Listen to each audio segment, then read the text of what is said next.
Across our regions, the Murray-Darling Basin and water has been a very important topic of discussion. We're talking a lot on it, and I know that some will say, gee, is there other things happening? Wayne, you've got another discussion point on water. Well, let me tell you how important it is. The ACCC has released its final water market report. Now, you might remember 12 months ago, Mick Keelty was charged by the federal government to investigate the Murray-Darling Basin and the whole issue of water. What he found, I think, without really any recommendations that came for states involved in the Murray-Darling Basin, particularly New South Wales, Victoria and South Australia. Nothing was actually come out of his particular report that needed to be implemented at the time. But what they did discover was the inflows were dramatically low at the time into the basin, and that would have prefigured the Queensland and New South Wales drought situation. That significantly has changed in the more recent times. But now we have a new report, and this one is by the ACCC.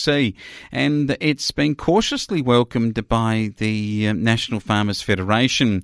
And according to Tony Marr, who is the CEO, he has said that irrigators will be cautious of proposals to create new agencies and more regulation that might impose further costs for farmers.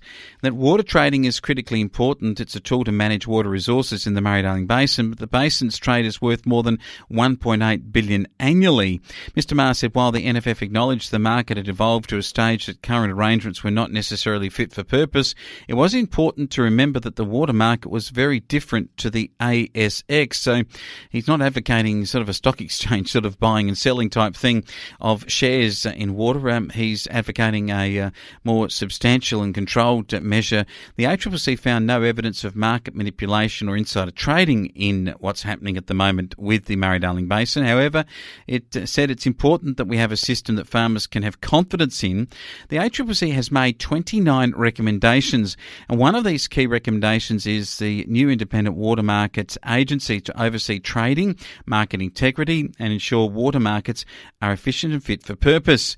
Suppose that you get buybacks when you get trading too. I mean, the governments have been buying back water, and the federal government has said that, well, it doesn't wish to do buybacks. It wishes for the market to trade and for it to put in place pipes and so forth, dams and other things to provide the greater stability for the basin.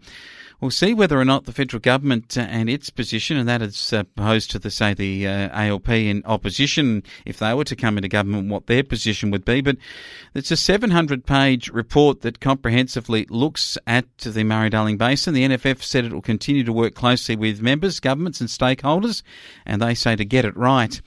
Yes, it's always to get it right for who and what purpose is the outcome for that particular individual agency or individual pressure group. One thing is for sure, that it's going to be discussed since 1901 and Federation. One of the key reasons to bring the states together into a Commonwealth at the time was water and water rights. And guess what? It's one of the key things we're still arguing and fighting about 120 years later.